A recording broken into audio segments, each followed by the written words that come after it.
The Cerebral Entertainment Podcast.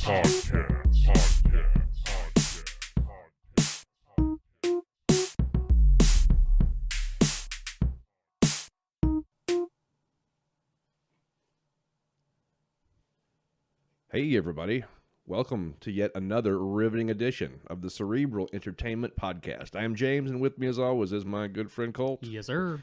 And we are here live in the CEP studios today, back at it. Back at it. It's Back been, at what, 3 weeks at least? Has it been 3? Well, 3 since we recorded. I think it's been 2 since we dropped an episode because we were sitting on 1 or 2, even though we weren't able to get in here and record. Okay, so we dropped an episode with Isaac Miller, Kansas City personal trainer, competition trainer, and that was a good episode. And yeah, I think that was our last drop that we made, wasn't it? It was. So hopefully everybody enjoyed that episode. I know Yes. you all watched it, and hopefully gained some insight and some wisdom from Isaac. He had a lot of good information to spit. Mm-hmm. But otherwise, we've just been doing life, and life has, in a lot of ways, gotten in the way of other parts of our life, including podcasting. But every once in a while, it's okay to take a break. It's okay to chill out, relax, kind of get your bearings. We're working on some new stuff, some new production value, new material, working on new guests, working on some new things that we want to bring to the table. So hiatus is good sometimes. Yeah. I'm realizing that life is going to be there no matter what. So, like, instead of spending too much time trying to slow things down, you just got to find a way to figure it out. Yeah. Like to roll with the punches and not, like, I don't know, like focus on the things that are important, but don't like put so much effort into trying to slow things down, because life's going to keep on going no matter what. And I say that knowing that it's going to get a lot worse for me here before long. In about, what, 5 weeks? 5 weeks from Thursday. 5 weeks from Thursday. If she goes to full term. Right. Yeah. So, yeah, your life is your schedule is about to need a lot more scrutiny. Yeah. Yes, but I don't think it's going to be as bad as, and everybody I talk to says, like, dude, listen, life is going to get hectic here before long. And I get it. It is. Yeah. But we're also in an interesting situation. I know I've said it on the show before, but we're in an interesting situation where, my mom and my dad live right down the driveway from me. Mm-hmm. So my mom is going to be babysitting our son. Yeah. So really my schedule is not going to be that different, because I still am going to be getting up to be at work at 5 or 6 o'clock in the morning before everybody else wakes up. Mm-hmm. Well, unless the kid is up. But, my wife goes to work at 9, so my mom will be taking over at that point, and then whenever we get home, she will be going back down, to her life again. So, like, really, I might have to shorten things a little bit, like in the afternoons here and there, but it's not going to be that, I don't think it's going to be that big of a deal. Yeah, I don't think it's going to be necessarily drastic, at least logistically. Yeah. Well, I mean, I think about, and I've seen this in multiple like factories that I've worked and stuff like that, that I'm very lucky to be in the position that I am, because I see married couples who work at the same factory or whatever, who have kids, and the only way for them to make it work, they don't have family or babysitters or whatever. Right. So the only way to make it work is work different shifts. And then when one is coming into work, you give the kid to the other one who is getting off of work. Mm-hmm. You don't ever see each other. And I've seen it happen. I'm just like, man, how do you do that? That's a marital strain. Yeah, it is. That's a marital strain waiting to happen at least. Mm-hmm. It's on deck. So you are fortunate there. But logistically, like, it's not going to be that drastic, but your priorities are also about to shift, Right. Because can I go to the gym today?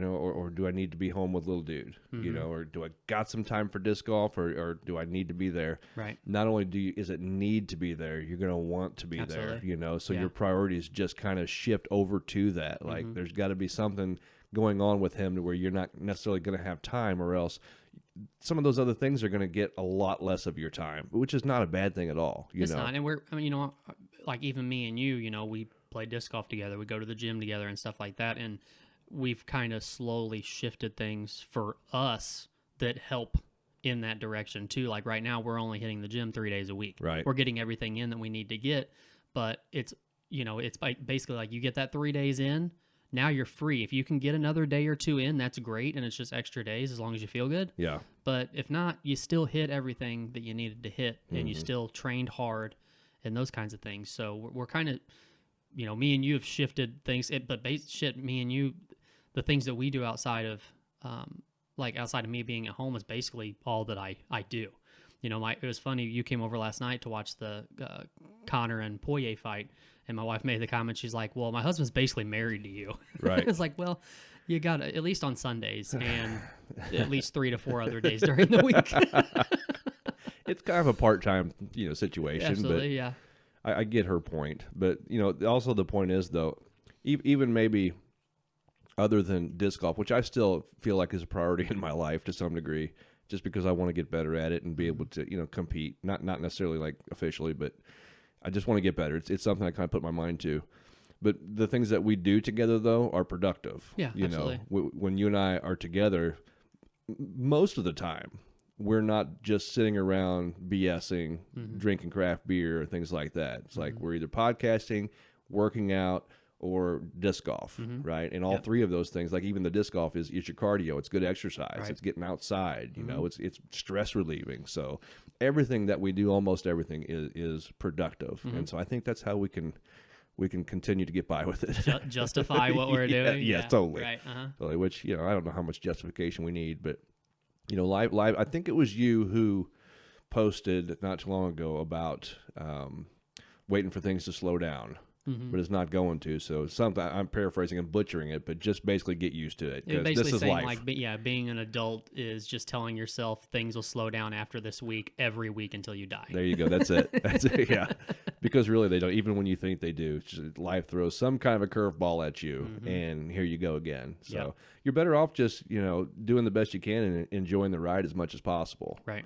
And trying to priorities. This is what I'm working on. I've been working on in my life for really hard, which I always have, since I've had kids. My whole world shifted, obviously, and they're 12 and 9 now, so it's been that long I've been trying to work on this, but life keeps changing too.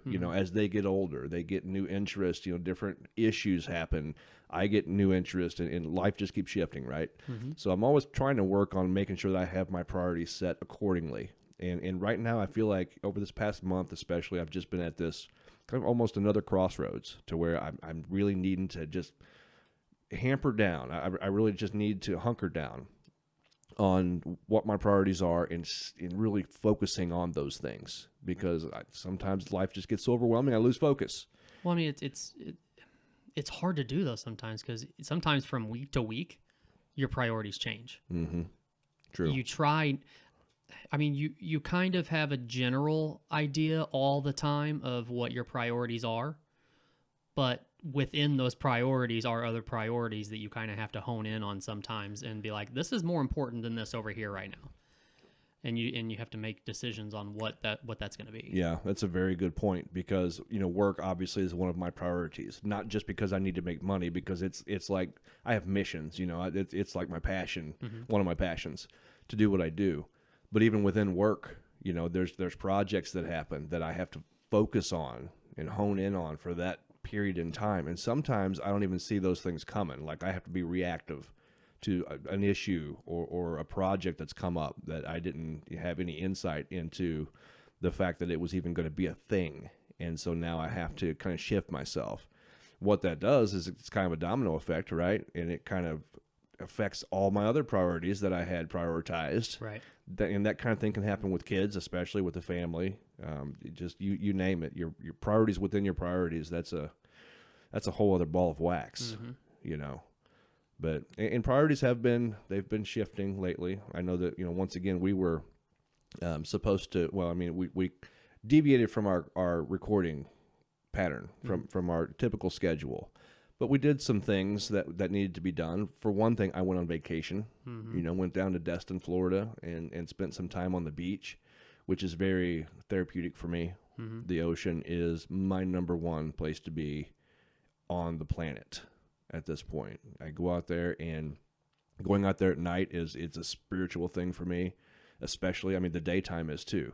And I've always been drawn to the beach. Ever since I was a young pup, I was always drawn to the beach. Before I even went to the beach, I didn't even know why. I saw it on TV. I've always wanted to surf, things like that, which I still have never done. But it was just a draw that I've always had. And while I was down there this past time, at night by myself, there were, you can see forever out in the ocean. I think 3 miles is where the earth starts to curve and you start to lose your sight. But you can see storms off in the distance that will never come inland, lightning, and, you can just feel everything. And I got to thinking, why is it that I love the ocean so much? I mean, it's awesome. It's cool. I think that's hard to deny. But it's like it affects me. Like it's something like huge for me. And I've never really had really strong insight as to why that is. But I'm down there this past time, and it kind of occurs to me, it actually hit pretty hard. It hit home. But I think it's all of the energy that's just constantly taking place. Like the ocean is alive, and it's almost contradictory because I can be down there amongst the sounds, like it's loud, the waves crashing in. There's usually a lot of wind. There's the marine life, the birds, and everything that's just making noise. And for some reason, through all that energy, I find my focus. Like I was able to get down there and ask myself questions that I can't ask normally because my mind rejects them. I have this wall built, whether it's, questions I have about, the unanswered things that I would have liked to resolve before my dad passed away, those kinds of things. A lot of things just about my relationships and things like that, about myself. And I'm down there, and all of a sudden I can hear these questions without that wall. And it's just, it must be that energy, the life down there. It's just, it's invigorating to me. It sparks something in me that I don't have anywhere else. I don't know if this would have anything to do with it, but like it's almost the unknown of the ocean too. Like to me could help help with that. Like you're talking about like answering unknown questions or stuff like that. Like there's a huge unknown to the ocean also. Like isn't it I don't know what the percentages is, but don't they say that we know like so much less about what's actually in the ocean than we do what's in space? Something like that. I'm not sure what the exact. It's pretty creepy, right? Like to not, I mean, and to think of how big of things are in the ocean. Yeah. Is just unfathomable about like how many things and how big things are that are in the ocean. Right. Like, could you imagine seeing like an actual like massive squid? How big those things get? I know, they get as big as houses. God. Yeah. And I have trouble with that whole concept though, because if they say we only know 10% of what's in the ocean, well, how do you know there's another 90% of anything if you don't know? But I guess that's true. But I think the fact is they're always finding new things. Like you can go out in the ocean, and they also have only explored so much of the ocean depths. True. So they every time they go down, they find this new freaky thing swimming around that it looks like an alien you had no idea was even on this planet. We also don't have equipment to go down as far as we can, right? Because the pressure gets so great. I think that's a big part of it. Yeah. Because I mean, there's probably things that are like miles and miles and miles farther down in the ocean than we can. I'm not going to say ever, but that at least right now we can't get to. Yeah. Yeah. And on the note of the unknown, I did recognize that it's something, the whole thing, the ocean and just the weather and the atmosphere out there, it's all something much bigger than me. But it's still, it's so much bigger than me, yet it's so calming. It's so, in a way, it's so peaceful. It's hard for me to explain. Like I can go to a mountain and look at a mountain. A mountain is bigger than me as well, but it just sits there. Yeah. A lot of life there, and I love the mountains. Haven't been in long enough, or it's been too long rather. I need to go back is what I mean, right? So, but there's nothing like the ocean for me. Second to the ocean for me is yet another body of water, a river, which I'm getting ready to float on this upcoming week. And so that's also very therapeutic for me. But yeah, the ocean, that beach time, it was very therapeutic, and yet it's always very difficult to come back to reality.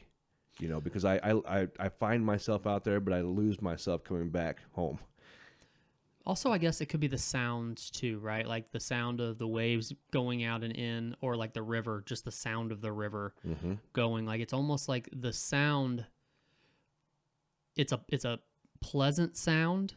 That's a calming sound, but it's just enough to like drown out your thoughts, right? To like overpower what you're thinking about, to where you can just think about the water, or like think about what is overpowering the other thoughts in your brain. So I guess it could be worse. Maybe you're thinking about too many things at once, or maybe you can let the water like drown out everything else to where this is all you're thinking about right now. It's like a meditation type of thing. Yeah, it's crazy because thinking is in so many layers. And I think you're onto something there, because there's a top layer of my mind, of my inner dialogue that drowns out, and I can trace the somewhat of the origins to why this happens in my mind. But there's a top layer that's always trying to drown out some of that deeper stuff, because my mind feels like it might be too deep, it might be too much to handle. I don't have time, or it might send me into some kind of depression or anxiety or something like that. So my top layer, my prefrontal cortex or whatever, is trying to make the decision to say, you know what, we're not going to talk about that right now, because I've spent some time, especially as a youngster, really it even started in elementary school. I had what's known as intrusive thinking, intrusive thoughts. It was thoughts that came into my brain, and I rejected those thoughts because most of them were horrible, and I didn't know why they were there. So I had to condition my mind to not let those thoughts even come. So it had to be quick, and it's a long, hard process. I don't even know if I could really explain it truly, but I understand that level of intrusive thinking. So that top layer has been conditioned to build up that wall that won't let those thoughts go. So back to your point, if the ocean is able, or the river, whatever the case, is able to drown out that top layer, then I'm free to explore those bottom layer thoughts, that need to be addressed. And you can think of that as just the unconscious mind, the unconscious. A lot of people call it subconscious. Yeah. But it's the unconscious mind that's really needing to resolve some of these issues that are way down deep in there, that my first layer still won't allow me to do, unless I have that mediator. That mediator is my lovely ocean. My time of doing that is always my ride to work in the morning. I rarely ever turn on the radio or a podcast or anything like that. I normally, as soon as I get in the truck, turn the radio down. I normally have something I'm thinking about. I don't know what it is, and I always tell myself, like, I try to think of a couple of things that I kind of want to work out in my brain, whether that be a work related thing or something outside of work at home or whatever. Try to work these things out a little bit in my brain while I'm driving. And I always tell myself, okay, like, here's 3 things. Let's think about these things. And then by the time I get to work, I'm like, I got halfway through one of those things on trying to think about all the different, little puzzle pieces there are in that one thought. And I get to work and I'm pissed off because I'm like, I didn't even get close. I'm just thinking about, and it's just weird to think that there's so many layers to a thought about something. Normally it's just like a thought and that's gone. Let's move on to the next thing. But if you really try to think about something and hash it out, it's not the easiest thing to do, because you realize how many layers are actually in this, and you just kind of wish your brain would just stop with that one layer and let it go, but it's just not the way it works. No matter how, it's just so freaking weird. I think we talked about this maybe on the last episode that me and you did, but like, just thinking about the layers of everything is just so weird. It's so weird that your brain is making thoughts that you can't control, even though your brain's inside your freaking head. It's just weird. It goes back to Sam Harris's point that we really don't have free will. Is that those thoughts just happen, and we're there to field them. That's a deep onion, and I think he's went down that rabbit hole a little too deep, in my opinion. I love Sam Harris, love him, from the Making Sense podcast, but yeah, at some point in time, I think that kind of thinking becomes it's not beneficial anymore. It's not useful anymore. I was going to say unbeneficial, and that didn't seem to work. I don't think that's a word. I don't think so either, but then I stuttered because I couldn't figure out what I was trying to say.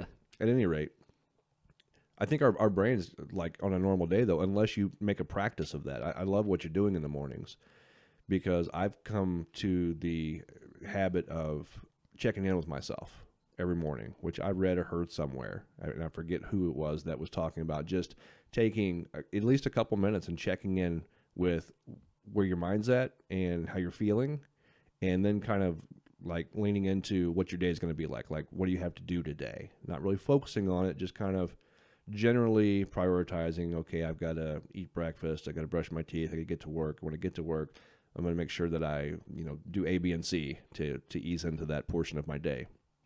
And I think that's very important for me, even though sometimes I forget to do it because life gets hectic. Mm-hmm. But I like what you're doing there, though, because in our normal waking hours, like from just moment to moment, we're not unpeeling that onion at all. It's just our thoughts just continue because out of necessity, I think. Okay, I've got this task in front of me. I do this task. Now I've got this task. Now I've got to get on my phone and take care of this. And it just keeps going. And so we don't unpack things as very much. Well, it's almost like when you check in the morning, you're preparing yourself for the things that are going to happen or going to control. So like that stuff's already there, and you know how to do it. You know what you're going to do, but then that makes you a little more prepared for the things that could be out of your control, or mistakes that might come up, or issues that you might have to handle. Those kinds of things. So like if you already know what you can control and what's there, then the other stuff isn't as daunting, I guess, that you don't know is going to pop up, but does. Yeah.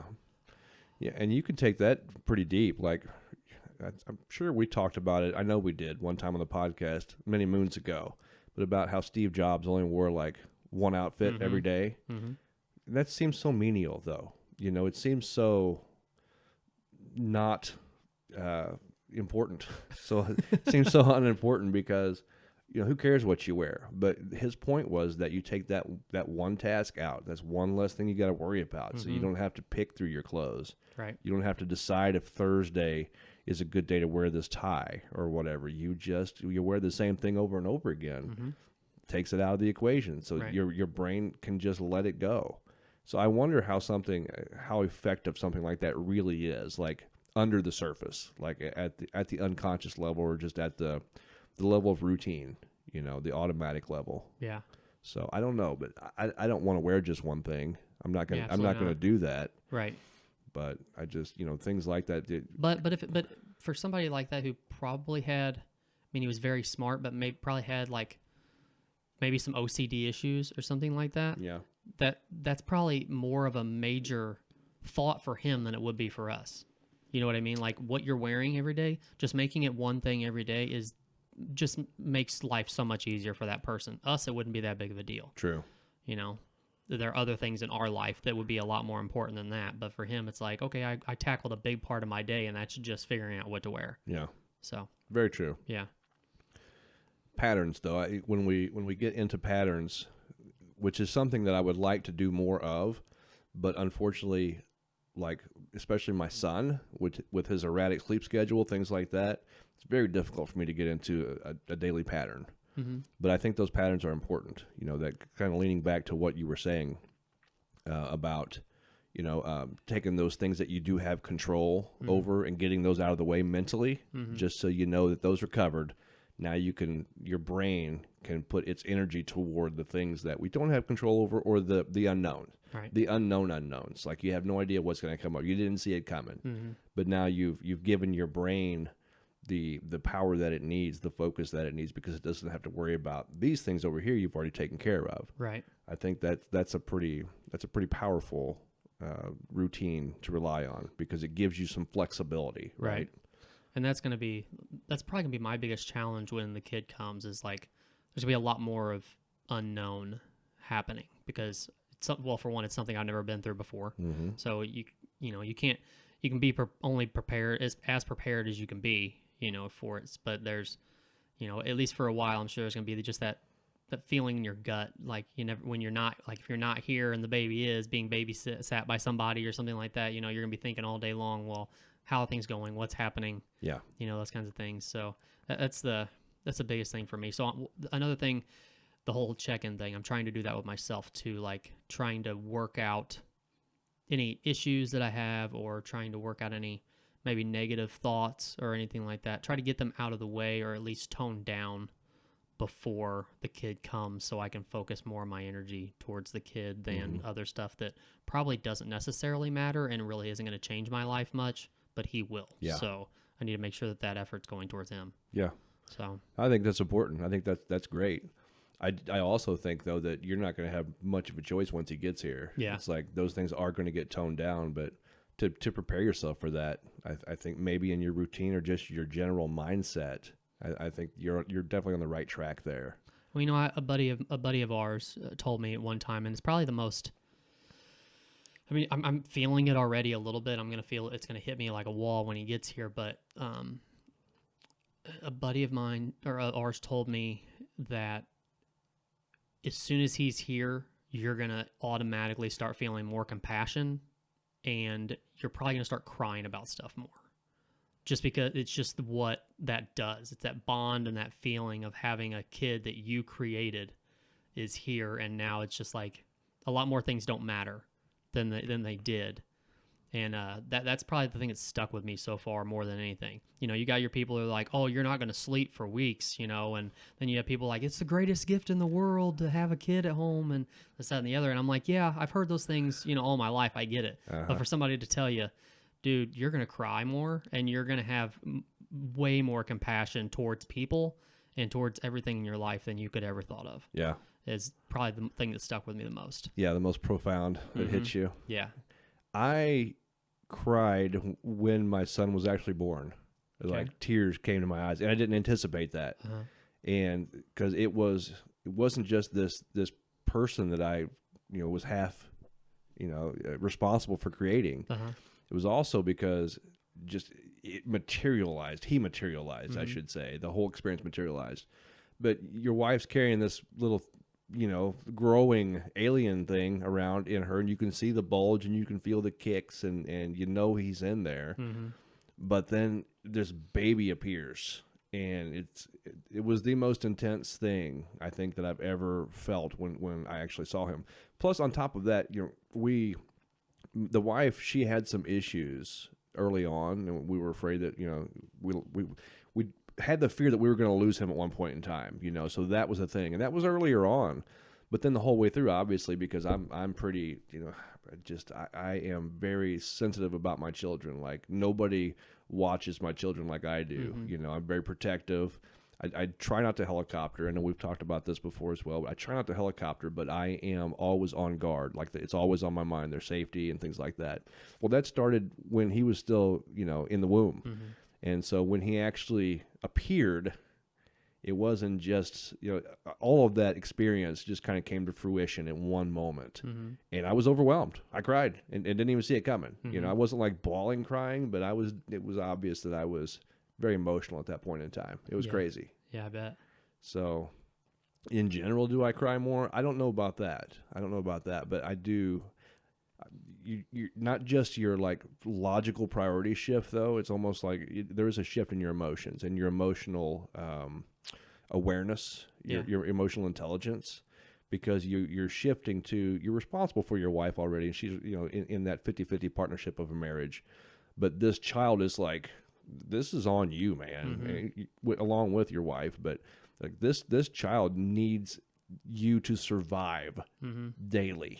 You know, and so if you don't meet this child's needs, right? So there's a logical priority there, but it's also an emotional thing, because you end up loving you love them, and that when they get hurt, you feel it, and when they're not happy, you feel that.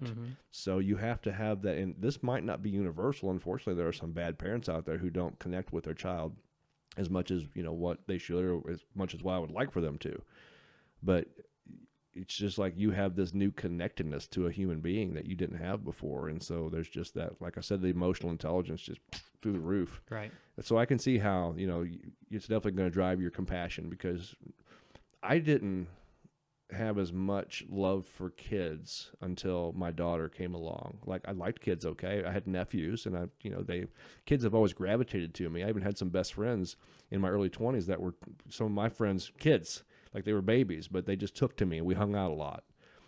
But now it's like, ever since my daughter was born, I have this love for kids, Mm-hmm. like that compassion is driven toward those kids Yeah. because I understand them now because I connected, like super connected to one. Right. Yeah, I can see how the connection hits a lot harder when the kid's here. It's interesting because we have some friends who their daughter is young, and she's having a hard time grasping. I mean, I am too, I guess, but having a hard time grasping the fact, like she understands there's a baby in there, like in my wife's belly, but she doesn't like understand how it grows and like how it, is it has a brain and stuff like that. I think she just thinks that there's like a skeleton in there of something because we were just camping last weekend and we were trying to explain like it was over 4th of July weekend and the fireworks were going off and the baby was going crazy in her belly. Like, so I don't know if that's a good thing or a bad thing. Apparently it's probably a bad thing because he's like, I'm assuming he doesn't like the loud noises and stuff, but he's like kicking and whatnot. And I brought her over. I was like, hey, come over here, feel her belly. And she was feeling it. She goes, how's the baby doing that? Like, what do you mean? It's kicking. She goes, the baby don't even have a brain yet or anything. And I'm like, what? Like it's hard for her to grasp the concept of what a baby actually looks like in there and how it's doing and how it's forming and stuff like that.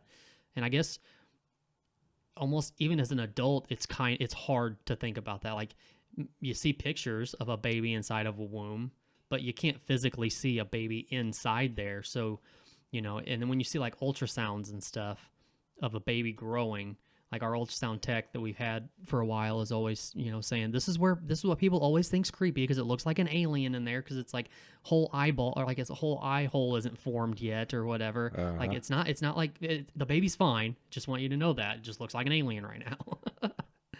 So I don't know. It's hard to grasp it because it's nothing I've ever had to like try to grasp before. Yeah. So if I had a second kid, maybe it'd feel a little more natural, but it doesn't yet. Yeah. So it's gonna have a major impact when I actually see him. Like when he comes out, I'm like, oh crap, I got to keep that kid on the grid. Like this is something new in life now that's very important. And you could go to jail for a very long time if you don't take care of this kid. Well, yeah, there's that. Not that that's a part of my brain, but it's always there. Yeah. Interesting that she was, because who really thinks about that unless you're like a doctor or something, or just, I don't know, maybe the thought pops into your head. Probably happens to women who are carrying children more than it does guys.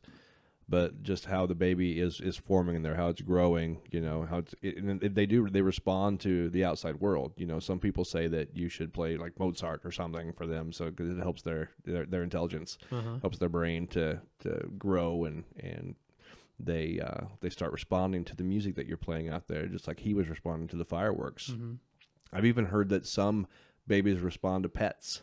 Like when the dog was around the mom's belly, she could feel more of movement from the child inside. So they have some kind of, even at that level, they have some kind of connection. I know a lot of animals just kind of become sensitive also to the belly of the mom carrying the baby. They instinctively know that. There's you see the stories sometimes of dogs that are kind of aggressive, just in general. And then, like, once a baby's here, that dog will, like, sit next to that baby and just kind of make sure that nobody's, it's just like an instinctive thing, it's just weird to me that a dog does that for a human. Like, I understand, like, my bulldog, he's a little aggressive towards people that he doesn't know because he's being protective of us because he doesn't know those people. Yeah. And I get it, but it's just weird that they can instinctively do that for, like, a baby. Like, a baby that it doesn't know, but it's like now it's their turn to they feel like they need to protect this baby now. It's funny. Yeah. Yeah, and they probably have some kind of intuition that it is because they're protecting you, and they know it come from you. Yeah. They know it's a part. Well, they're here now. Right. Because I think most of the time they don't even become jealous that there's a new baby in the house. Right. Instead they become protective, like you said, and they love it. Yeah. Almost immediately. And I say it, he or she, but you know what I'm saying, the baby. Yeah. So yeah, there's a lot of good, and you get to see your pets change like that too. So just a lot of shifting that's about to happen. Yeah. So I know that's been on your mind too, and part of the reason why we also was on hiatus is because you had the weekend of when I was actually coming back from Florida and I was exhausted. You had the diaper party. How'd that go? It was good. Yeah. Yeah. We did the whole double thing where you had the baby shower with all the women and the girls first, and then after that, we kind of had like a fish fry and diaper party thing out here, and Mm-hmm. it was a good time. There was some adult beverages involved. Played some Can Jam. That seems to be like a new river favorite too. Have you played Can Jam? I don't think I have. So it's like these little barrel things that have an opening on the top and an opening on the front, and you play it with a frisbee, and you set them far away from each other, and you try to throw it, and then your other your partner is trying to knock it down into it, or you're trying to throw it in the front of it, or something like that. That's a very broad, basic way of explaining it, but it's a lot of fun. We had a lot of fun with it, and our good friend and friend of the show, Bryant Wolfen, came out and played, and I think Can Jam is his favorite game ever now. Really? Yeah. Good. We had some friends that came up from Springfield that I haven't seen in years. Yeah. Which was it was interesting. Just interesting because it's like nothing ever changed. They're exactly the same people as they always have been, but it's literally been years since I've seen them in person. Yeah. She contacted me, let me know she wanted to surprise you all by showing up. So yeah, it was fun. But yeah, there was probably 35, 40 people here, something like that. Wow. Had a good fish fry and played some games and drank some adult beverages and got a wall full of diapers. I don't know if you've seen that picture of that middle room that we've got. I did. It was insane. Yeah, I did. Insane. It's a lot of diapers. Yeah. And you think that's a lot of diapers, but he'll go through them. Mm-hmm. He'll have no problem with that. Oh yeah, diapers and wipes and gifts and everything else. It's been nutty. Yeah, the diaper thing, that's a thing. It amazes me how many diapers that you go through with the young ones. Yeah. And so the diaper party, that's a smart move on your part. Because you think, wow, this room full of diapers, there's no way I'm going to be able to use all these. But chances are you will. Yeah. Because they're constantly eating and they're constantly pooping and peeing because that's just what else they got to do. Right, they're trying to grow. Uh-huh. And this is a process. Yeah, the biggest thing with that is just like the difference between like the sizes and stuff, like your newborn. Some babies can't even wear a newborn because they're too big for that. Yeah. And we don't know for sure how that's going to go yet too, because the baby could be, he's measuring a little bit bigger than, so he could be an 8-pound baby come out, which who knows if he can even wear newborn diapers at that point, or anything like that. So yeah. And how fast they grow, you may have a whole wall full of 0 to 3 diapers or whatever it is, but he may only be able to wear that for like 2 weeks, and now you got to go up to up size and stuff like that. So yeah, that's gonna be interesting. It's gonna take a whole new approach as far as finances go and stuff like that, to be able to make sure you can afford all that kind of stuff. So it'll be that's something though. I know a lot of people fret about finances when it comes to a kid. Like, I know some people who, as soon as they found out that their wife was pregnant, it's like, oh, I got to get all the overtime that I can get at work. We've got to pad that savings account. We got to do this, that, and the other. And it hasn't really done that for me. And I don't mean to sound lazy by saying that. I just mean like, I don't feel like we're going to have that issue, because we're going to make it work no matter what. Yeah. He's going to be the number one priority. So no matter what, we're going to make sure that everything's fine. I'm not going to have an issue with that. I don't know exactly. Maybe those folks who you're referring to, maybe they weren't quite so financially prepared for whatever reason. Or maybe they think that they have to, have all of the best stuff or whatever. Kids don't care about your best stuff. Right. My 12-year-old girl now, she's starting to become more brand conscious and things like that. Before that, though, I mean, kids, they don't have any insight into stuff. The most important thing is your time with them. Yeah. If you're going to spoil your kids, spoil them with your time and with your affection, with your love. Don't spoil them with just stuff. And so I know personally some people who maybe, I don't know if they worked all this overtime, things like that, but I'm pretty sure they did. But I do know that their focus was on having stuff, like whether it's, for the kids' room, things like that, which you want your kids' room to look nice. Yeah. But really, we're doing that for us. The kid doesn't recognize the color scheme on the wall. They don't recognize all that stuff until they're much older. So that's what I was going to say. Like, your little babies that people put like, Hollister shirts on and Timberlands and stuff like that. Like, you're doing that to show other people that you have money. or that you're doing or that for just your a fashion sense. yeah, or a fashion sense that has nothing to do with your baby. Your baby has no idea what it's wearing. Right. It could care less if it it was naked right now or if it is clothed in jewelry. It just it doesn't matter. Now you got to find a balance there. Like you don't want your kid to look like it's homeless. When you take it out in front of people and stuff like that. But it's still kind of living through your kid, I guess. And I've been thinking about that a lot lately too, as far as like sports go and stuff like that. You always have those parents that are like so on their kid and yelling at coaches and all this other stuff because they either they were big into sports when they were kids, or they were but they weren't very good at it, and now they need to live through their kid to prove a point. Yeah. And you see that, and I hate it. I hate seeing that. Now I think it's okay to do it to a point. Like don't kill your kid, don't strain your relationship with your kid because of it.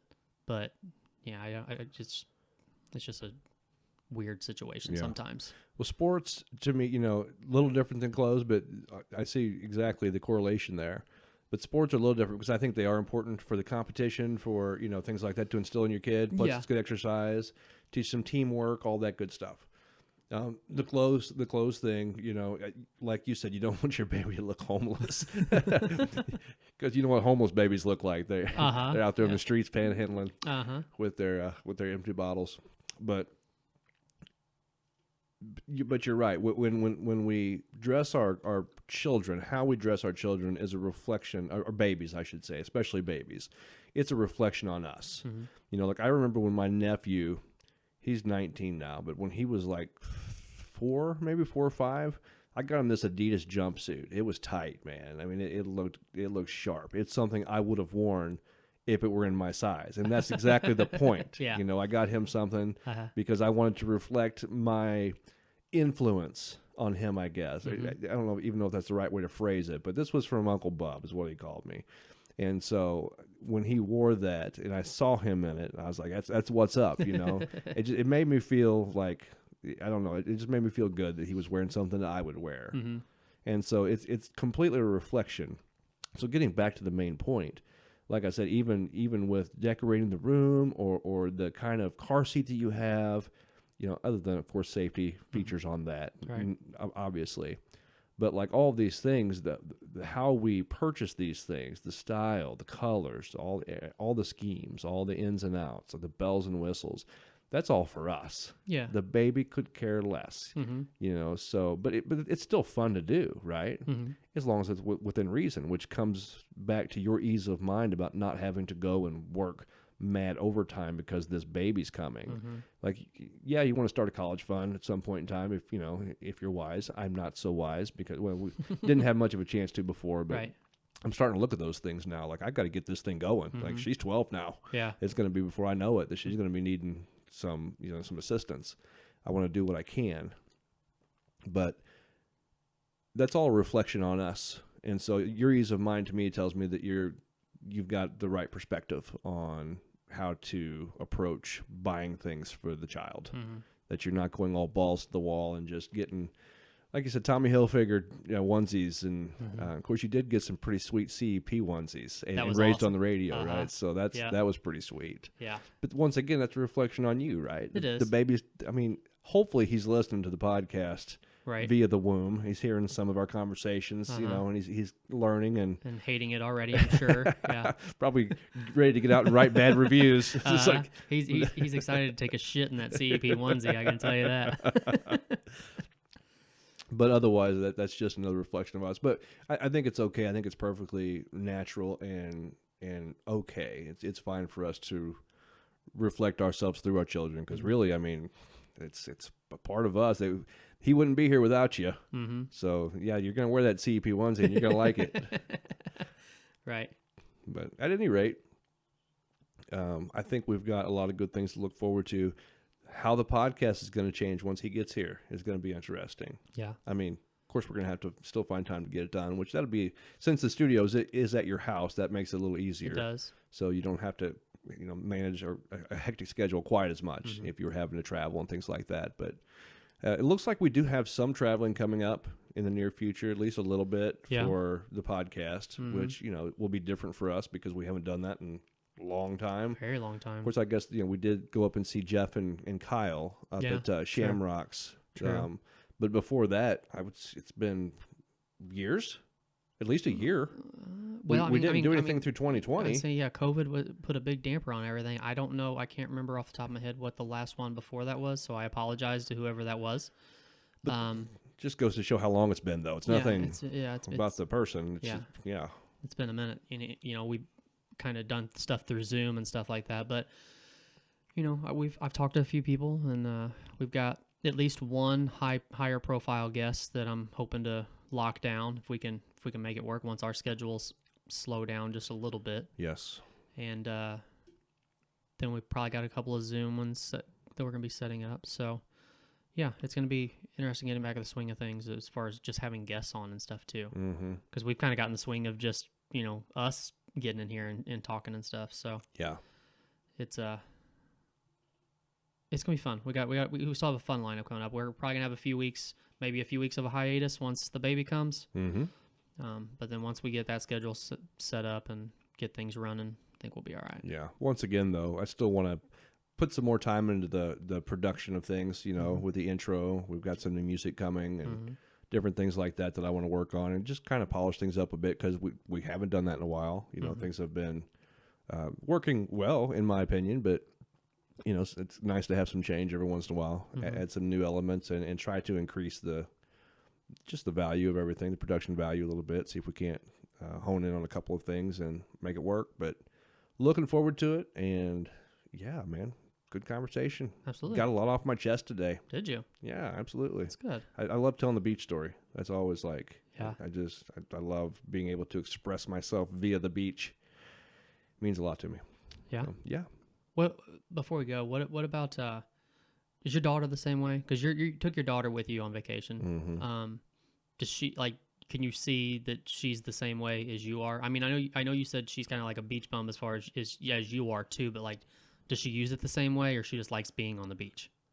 I think that she has an intuition that's leaning toward the same intuition that I have that's now materialized into a more conscious understanding of what it is that the ocean's doing for me, Gotcha. Like spiritually and things like that. She doesn't, of course, she's 12, so she doesn't have the same depth of understanding as what I have, but she loves the beach. She did take some time off one day. She didn't want to go back out because she got a little burned, and so there's, she's going to wear out quicker than me too. Right. I prepared this time. I didn't burn. This is the best tanning year I probably had ever in my life. Nice. Because I was prepared for it. But yeah, I think that I can see the signs and the just the inner workings, the mechanics of her really not just being at the beach because it's fun where people are at, and she gets a boogie board every time we go down, so she's riding her boogie board out there. But I see her learning the waves, and I give her some tips along the way. It's like when she's trying to get on her boogie board, at first she was just trying to go straight into it, into the wave, and it would crash her, or she would. One time we walked out and we weren't very far out, and the waves they come and get you, and so she's standing there not paying attention, looking back at the beach. This wave comes and just demolishes her. And she's only in not even knee deep water yet, but the wave comes up and slaps her. It'll spank you, you know. And so it spanked her down, and she hit the beach, and then the wave kept coming, and just she was underwater there for a minute. So I go over there and I grab her and pick her up and stand her up, and she's just you can tell she was in a little bit of disarray. And a lady, not too far from us says, "Is she okay?"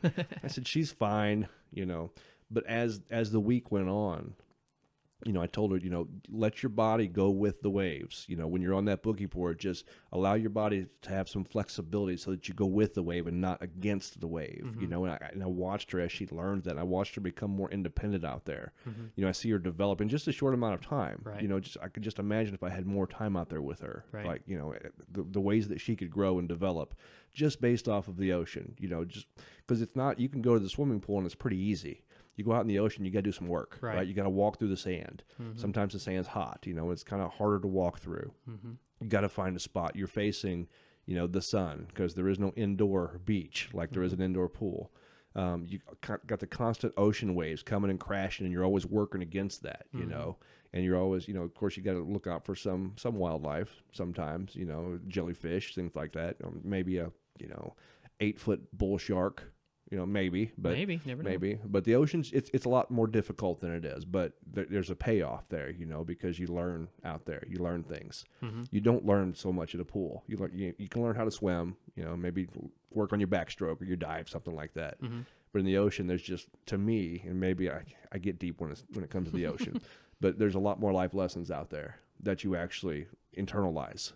Whether it's going with the waves or watching out for jellyfish or making sure that you're not getting burned, or watching for riptides to pull you out. Yeah. If you start to get pulled out, what do you do? So I had that talk with her as well, talking about swimming sideways, not trying to go straight back in because the riptide will just keep pulling you out.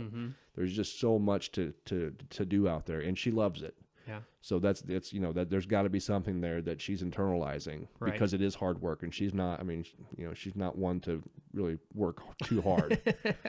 But the good thing is, because she's bougie, she doesn't typically like to get dirty or like to get hot or anything like that. She doesn't like to sweat. But she loves the ocean, she loves the beach, and she loves the river. And so I'm doing something right. Yeah. So she's got the raw materials to be okay. Yeah. Cool. Yeah. I like it. Yep. Right on, man. All right. Good stuff. Yes, sir.